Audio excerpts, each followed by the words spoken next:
مبسوط من اللي بتعمله ده؟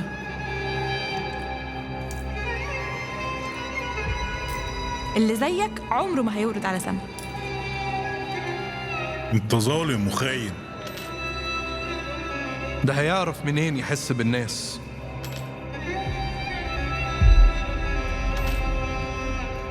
انت وكل اللي زيك بتعبدوا القرش.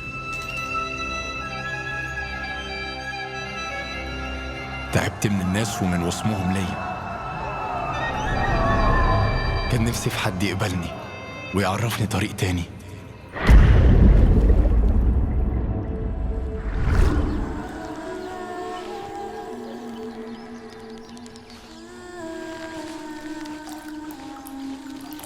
تعبت من جوعي وعطشي للحب. كان نفسي في حد يعرفني طريق تاني، طريق ألاقي فيه السعادة والشبع.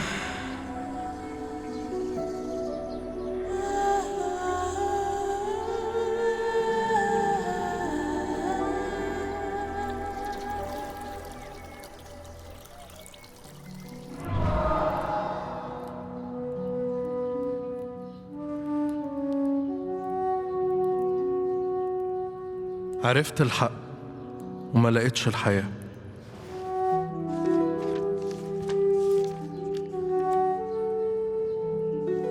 قريت الكتب وما لقيتش الله.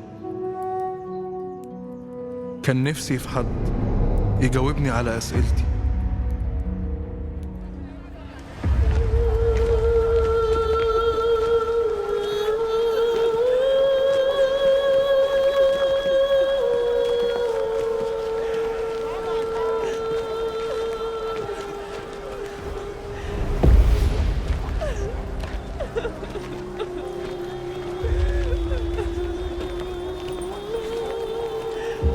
خاطية تستاهل. بص لابسة ايه؟ هي اللي عايزة كده.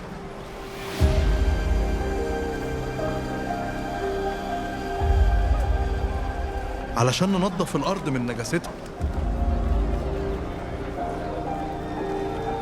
كانت عايزانا ازاي نسكت على تصرفاتها. كان نفسي في حد يقدم لي محبة وغفران الله.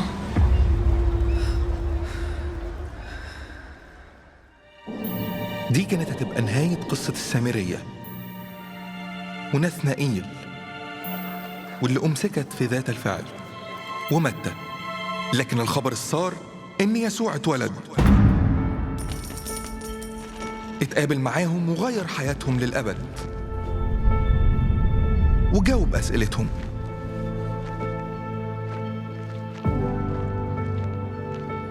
لقيوا فيه كل اللي كانوا بيدوروا عليه.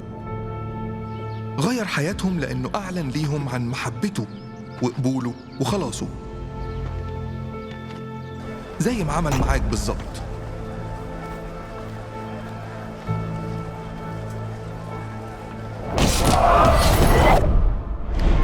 والنهاردة في عيد ميلاده عايزين نعمل زيه.